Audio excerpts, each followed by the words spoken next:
బందీలను విడుదల చేస్తారా లేక గాజాను ఆక్రమించుకోవాలా? ఇజ్రాయెల్ లేటెస్ట్ వార్నింగ్ ఇదే. మళ్ళీ రాఫాపై ఇజ్రాయెల్ యుద్ధ ట్యాంకులు గర్జిస్తున్నాయి. ఐడిఎఫ్ యుద్ధ విమానాలు బాంబులతో విరుచుకుపడుతున్నాయి. భీకర దాడుల కారణంగా అక్కడక్కడ మిగిలి ఉన్న ఇళ్లు కూడా శిథిలాలుగా మారుతున్నాయి. గాజాను పూర్తిగా స్వాధీనం చేసుకునే దిశగా ఇజ్రాయెల్ అడుగులు వేస్తోంది. రాఫాను ఖాళీ చేయాలంటూ పాలస్తీనియన్లకు సూచిస్తుంది. రాఫాపై దాడులు చేస్తే గాజాను ఎక్కడికి వెళ్తారు? ఎందుకు మొరాగ్ యాక్సిస్ పై ఇజ్రాయెల్ కన్నేసింది? గాజాను అరబ్ దేశాలు వదిలేశాయా? Watch the story. గాజాను ఇజ్రాయెల్ పూర్తిగా ఆక్రమిస్తోందా? గాజాను ఖాళీ చేయించడమే ఇజ్రాయెల్ లక్ష్యమా? రఫాను ఇజ్రాయెల్ ఎందుకు రప్పాడిస్తోంది? 2025 జనవరి 16 గాజాలో సంబురాలు హోరెత్తాయి. గాజన్ల మోముల్లో ఆనందం వెల్లివిరిసింది. హమాస్ ఇజ్రాయెల్ మధ్య కాల్పుల విరమణ ఒప్పందం కుదరడమే అందుకు కారణం. నెలల పాటు జరిగిన శాంతి చర్చలకు చివరికి ఇరు పార్టీల నుంచి ఆమోదం లభించింది. అధికారికంగా జనవరి 19 నుంచి కాల్పులను ఇజ్రాయెల్ విరమించింది. పలు ప్రాంతాల నుంచి తమ సైన్యాన్ని కూడా వెనక్కి తీసుకుంది. ఒప్పందం ప్రకారం బందీలను హమాస్ కూడా ఇజ్రాయెల్ కు అప్పగించింది. ఈ పరిణామాలు చూస్తే అంతా సజావుగా సాగుతుందని ప్రపంచం భావించింది.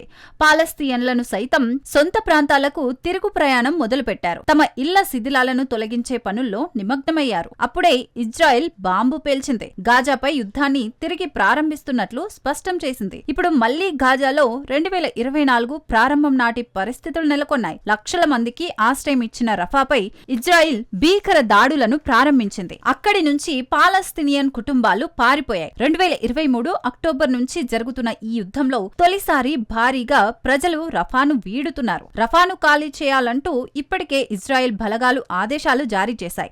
రఫా ప్రాంతాన్ని సొంతం చేసుకునే దిశగా నెతన్యాహు సైన్యం దాడులను ముమ్మరం చేసింది. రఫాలోని భవనాలను కూల్చేసి అక్కడి ప్రజలను బలవంతంగా వెళ్లగొడుతోంది. రఫా మళ్లీ యుద్ధభూమిగా మారిందని స్థానికులు ఆందోళన వ్యక్తం చేస్తున్నారు. మళ్లీ యుద్ధ ట్యాంకులు రఫాకు వచ్చాయని భయపడుతున్నారు. రఫాను తిరిగి ఇజ్రాయెల్ ఆక్రమించుకుంటే తాము ఎక్కడికి వెళ్లాలంటూ ఆవేదన వ్యక్తం చేస్తున్నారు. పరిస్థితులు మునుపటి కంటే దారుణంగా మారాయని వాపోతున్నారు. గాజాలోని దక్షిణ సరిహద్దు ప్రాంతంలో రఫా నగరం ఉంటుంది. ఇప్పుడు ఈ నగరంలోకి ఇజ్రాయెల్ బలగాలు దూసుకెళ్తున్నాయి. దీంతో రఫా నుంచి ఇతర ప్రాంతాలకు ప్రజలు పారిపోతున్నారు. 24 గంటల వ్యవధిలో రఫాపై ఇజ్రాయెల్ జరిపిన దాడుల్లో 100 మంది మృత్యువాత పడ్డారు. మరో 138 మంది గాయపడ్డారు. బాధితుల్లో కొందరు ఇప్పటికీ శిథిలాల కింద చిక్కుకున్నారు. కుటుంబాలన్నీ వీధుల్లోనే ఉన్నాయని, తమకు ఎక్కడకు వెళ్లాలో తెలియడం లేదని గాజన్లు ఆవేదన వ్యక్తం చేశారు. తాజా ఇజ్రాయెల్ దాడి యుద్ధాన్ని తీవ్రతరం చేసింది. జనవరిలో కాల్పుల విరమణ అమల్లోకి వచ్చిన తర్వాత గాజాపై భీకర దాడులతో ఇజ్రాయెల్ విరుచుకుపడడం ఇదే తొలిసారి. గాజాను పూర్తిగా స్వాధీనం చేసుకోవడమే ఇజ్రాయెల్ దీర్ఘకాలిక లక్ష్యమా అంటే దీనిపై స్పష్టత లేదు. కానీ తమ దళాలు భద్రతా జోన్ను స్వాధీనం చేసుకుంటాయని ఇజ్రాయెల్ ప్రధానమంత్రి బెంజమిన్ నెతన్యాహు ప్రకటించాడు. ఆ ప్రాంతం పేరు మొరాగ్ యాక్సిస్ గా చెప్పాడు. అసలు ఈ మొరాగ్ యాక్సిస్ అంటే ఏంటి అంటే రఫాకు ఖాన్ యూనిస్ కి మధ్య ఉన్న ఓ పాత ఇజ్రాయెల్ సైనిక స్థావరం అది. తాజా ఇజ్రాయెల్ దాడులపై స్థానికులు కన్నీటి పర్యంతమవుతున్నారు. తాము నిత్యం ఇలా ఒక ప్రాంతాన్ని విడిచి మరొక ప్రాంతానికి పరుగులు పెడుతూనే ఉండాలా? ఈ దాడులు ఎప్పటి వరకు అంటూ ప్రశ్నిస్తున్నారు. తమ ప్రాణాలను గాలికి వదిలేస్తున్నారా? అరబ్ ఉమ్రా ఎక్కడుంది? అరబ్బులు ఎందుకు స్పందించడం లేదు అంటూ ఆవేదన వ్యక్తం చేస్తున్నారు. యుద్ధం ఆగిపోయిందని ఇళ్లకు తిరిగి వచ్చిన గాజన్లు ఇజ్రాయెల్ దాడులతో బెంబేలెత్తి పడుతున్నారు. ఇప్పుడు మళ్లీ ఇళ్లను వదిలి పారిపోతున్నారు. గాజాను ఖాళీ చేయించడమే ఇజ్రాయెల్ లక్ష్యంగా కనిపిస్తోందని గాజన్లు భయపడుతున్నారు. అదే జరిగితే లక్షల మంది ప్రజలు శాశ్వతంగా నిరాశ్రయులవుతారు. భూగోళంలోనే అత్యంత పేద, భారీ రద్దీగా ఉండే ప్రాంతాల్లో గాజా ఒకటి. ప్రస్తుతం గాజాలోని భద్రతా జోన్లోని వ్యవసాయ భూములు, కీలకమైన నీటి వనరులున్నాయి. ఆ ప్రాంతాన్ని స్వాధీనం చేసుకునే ప్రయత్నాలు గాజానా ప్రారంభించింది. ఈ ప్రాంతం ఇజ్రాయెల్ స్వాధీనమైతే గాజన్లకు గుక్కెడు నీరు దొరకడం కూడా కష్టమే. మార్చి ప్రారంభంలో కాల్పుల విరమణ ఒప్పందం మొదటి ఫేజ్ ముగిసింది. నాటి నుంచి గాజాలోని 23 లక్షల మంది పాలస్తీనియన్లకు చేరే మానవతా సాయాన్ని ఇజ్రాయెల్ దిగ్బంధించింది.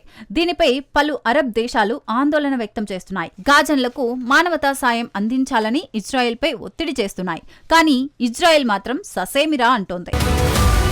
18 నెలల యుద్ధంలో గాజాను ఇజ్రాయెల్ పూర్తిగా ధ్వంసం చేసింది. ఈ దాడుల్లో మొత్తం 50,523 మంది పాలస్తీనియన్లు మృత్యువాత పడ్డారు. పాలస్తీనియన్ అరబిక్ దినపత్రిక ఆల్కాట్ ప్రకారం 2023లో హమాస్ పై ఇజ్రాయెల్ యుద్ధానికి దిగింది. నాటి నుంచి గాజాలో సుమారు 40,000 మంది చిన్నారులు అనాథలుగా మారినట్టు ఆల్కాట్ నివేదించింది. తాజాగా వెస్ట్ బ్యాంక్ లోని జెన్నిస్ ప్రాంతంలోనూ ఇజ్రాయెల్ రక్షణ దళాలు దాడులకు దిగాయి. ఈ దాడుల్లో సుమారు 37 మంది పాలస్తీనియన్లు మరణించారు. సుమారు 600 ఇళ్లు ధ్వంసమైనట్లు నివేదికలు వెల్లడిస్తున్నాయి. మొత్తం 21,000 మంది నిరాశ్రయులయ్యారని పాలస్తీనియన్లు వెల్లడిస్తున్నారు. గాజాలో మాత్రం పరిస్థితులు రోజురోజుకి మరింతగా దిగజారుతున్నాయి. గాజాలోని పాలస్తీనియన్ల అంశంపై తాజాగా న్యూయార్క్ లో ఐక్యరాజ్య సమితి భద్రతా మండలి ప్రధాన కార్యాలయంపై ఓ సమావేశం జరిగింది. గత 18 నెలలుగా జరుగుతున్న యుద్ధం నుంచి గాజా బయటపడే మార్గం లేదని యుఎన్ హై కమిషనర్ తెలిపారు. గాజా ప్రజలు విపత్కర పరిస్థితులను ఎదుర్కొంటున్నారని